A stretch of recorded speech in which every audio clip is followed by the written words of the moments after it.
My name is Colin. I've been a first-generation pilot, aircraft owner, flight instructor, and a mechanic for a little over a decade. I'm a passionate aviation educator who loves to share what I'm learning with others. I've had some incredible opportunities during my aviation career, but the next part of this journey is by far the most exciting thing that I've ever done: building my own airplane. Our family is just getting started with this project, and I know I've got several years ahead of me, but the excitement surrounding it is electrifying.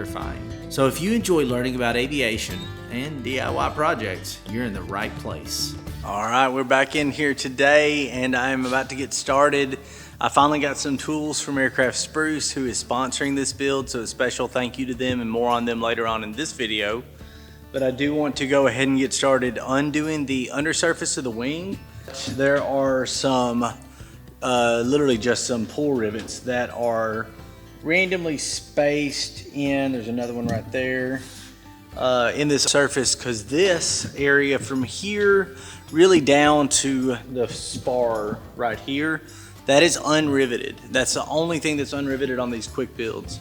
But I am going to go ahead and undo this because there's hardware in these. And I did want to kind of explain the next step in this process, which is really simple because of the fact that Bearhawk does have a build guide for these wings. So let's go take a look at that.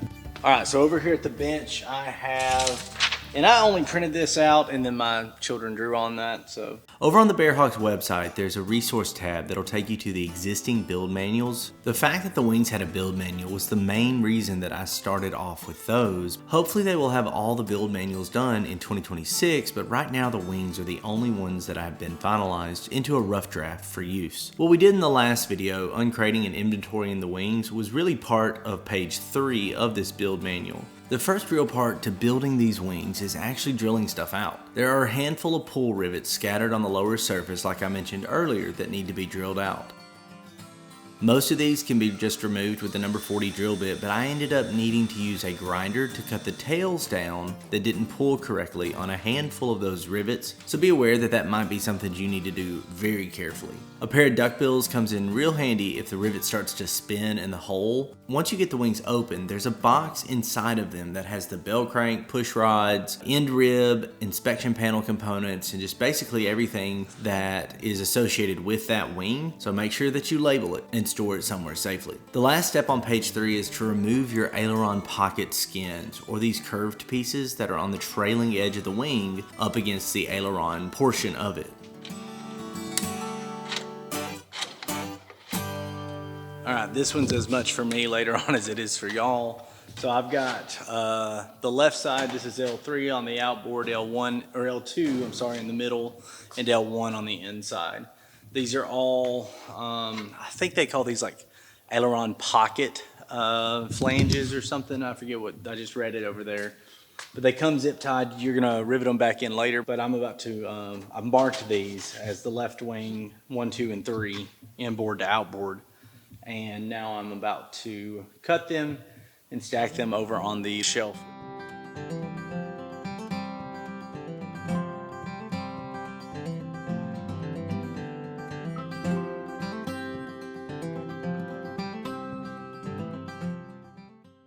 I want no mistakes, but especially no big embarrassing ones. Come on, focus. This is the left wing. And I now have the whole right wing and the left wing with the covers removed, all of the panels and parts inventoried. I've got the right wing fuel tank cover up here. That's the next page. But I have officially completed everything that is on the first real page of the build manual. So if I flip this over, you can see that it's almost like a build log. I've signed and dated it there, and I did both left and right wings, marked that I've done everything. Page 4 opens up with marking and cutting the fuel sump hole in the tank cover on the lower surface of the wings.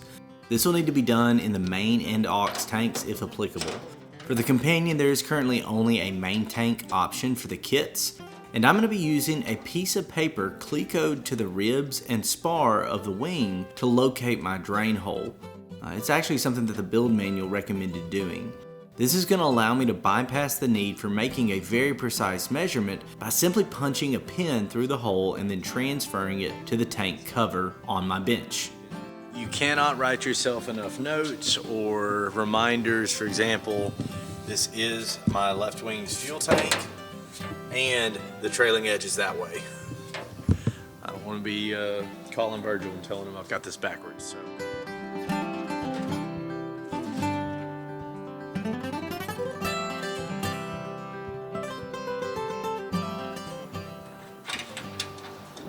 All right, so that's all cleat-coated now. I've got a exact location for the center of this thing here. And so now I'm just gonna get a punch and tap that. I guess I could mark it with a pin, but this will help me when I go to drill it to have it centered up right there. As part of this build, I'm trying to teach and show some stuff while I'm doing it. This is what's referred to as a step bit, or a bit that's got really multiple cutting levels on it. You can kind of see that there's a scale on that side right there, and we need the 5/8 step bit.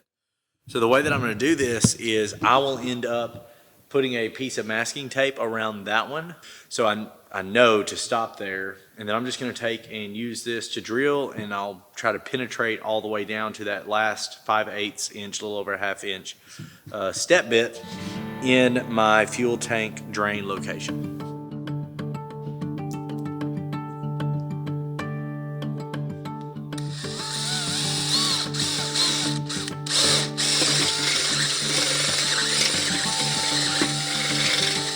I reinstalled the panel here. You can kind of see this.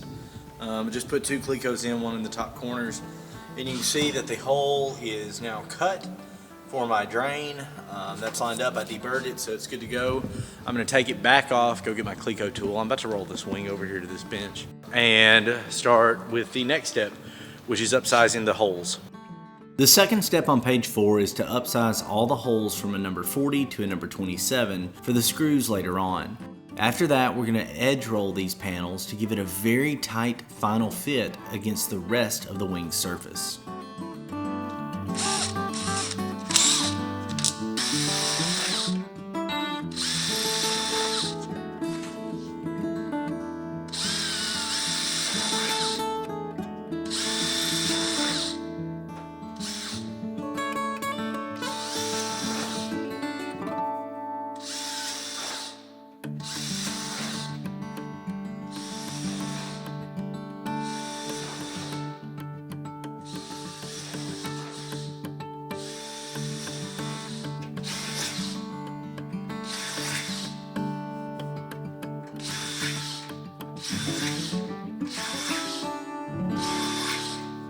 It's like Christmas in here, getting all these new tools and stuff, but this is a edge roller, and this is an optional step that I am going to complete on this aircraft. So what an edge roller allows you to do is to ever so gently bend that metal, and it's going to be almost imperceptible. Probably you guys won't be able to see it on camera. I want that skin to be extremely flush and to be very, very aerodynamic, as well as just to look professionally done.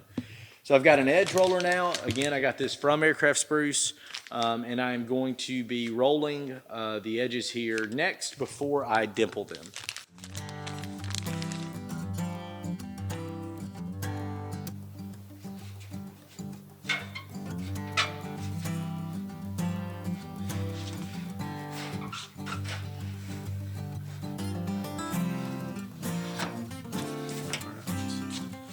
That put just an ever so slight bend on that edge right there. Actually, I think I'm gonna do it one more time here.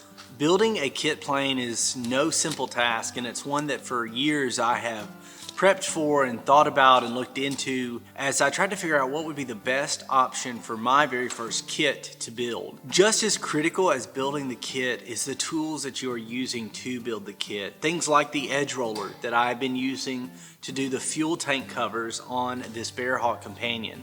So one of the things that I immediately started doing when I began to look at this Bearhawk was the tools that I would need that go beyond what a normal mechanic's toolbox might have in it, things that would be specific to building an aircraft. And I'm thrilled to announce that I have partnered with Aircraft Spruce, and they are the provider for all of my tools that you will see as I'm going through this process. They've been gracious enough to come alongside me and support this project, knowing that not only will the Build series be showcasing something that anybody could do, building an aircraft, but it's also going to be showcasing some of the processes and things that we do while building an aircraft, whether it's something simple like edge rolling or something more complex like riveting and doing fabric work down the road. So I'm super excited and thankful to Aircraft Spruce for their sponsorship, and you will see tools throughout this build, and they're all from Aircraft Spruce. It's so nice to be able to go to one place, aircraftspruce.com, and find my tools. Special thanks to Spruce for sponsoring the build. Now let's get back into these wings. The next step is going to be to dimple these edges, and what dimpling does is it creates a cup for a countersunk rivet. Countersunk rivets are ones in which the head will be flush with the surface once I have squeezed them. Now this isn't actually for a rivet, this is for a countersunk screw. I didn't want to have an aircraft even like the Cessna 140, but especially like J3s or some aircraft that were on that list that didn't have a higher cruise speed, because I do want to be able to take this aircraft and travel with it a little bit. One of the things that allows the Bearhawk to have such incredible short field performance, but then also be a cruise performer, is the fact that they have gone through and flush riveted all the rivets on the wing, and these screws will also be flush screws. So now I'm going to take my dimpling tool, and to do this, you have a kind of a male-female component here to where there is a point that dimples the metal, and it recesses down into the female version of it, and that point creates kind of like a little cup, a little bowl that the head of that screw can go down into and hold.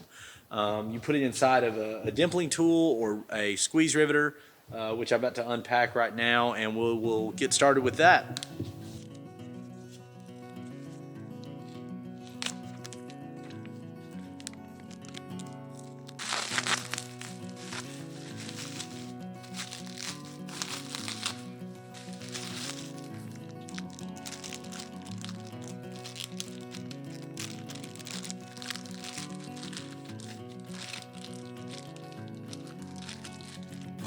All right, so here are the two dimples themselves. This is a number 6, male and female.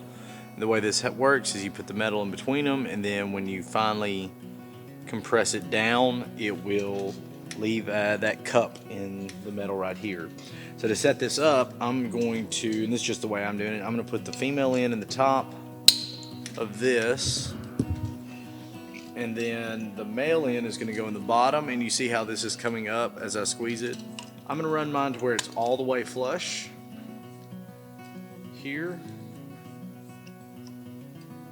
and I'm just going to back it off until there's just a little bit of a gap, maybe like half a turn here in between. It's not much, but there's definitely a smidge of a gap right there that I have left. You don't want to do it too much because you can damage the metal. Perfectly square. Get that hole lined up. Make sure you're squeezing it the right direction. That'd be catastrophic. And then just squeeze the metal. Release it. What this has done is created what looks like a perfect little dimple right here. You can kind of see there's just a little cup to it right there. So now I just got to do that a bunch more. I think the last time I actually dimpled something was on my A&P, O&P, or my oral and practical, kind of like the check ride for my aircraft mechanics license. So this is really fun, and this is literally why I wanted to do this build, is I want to get back into some of the skills that I was able to gain as an aircraft mechanic student, and now get to use all of this in building an aircraft. So I debated on buying the pneumatic version of this, the squeezer, but I got the entire sheet done in less than 5 minutes. So it's not that difficult. My hand is, it's not hurting, but definitely, I can feel that I've been squeezing some dimples, not even rivets, just squeezing dimples here. But that's got this one done. So I'm gonna grab the other one and get started with it, and then page 4 should be completed.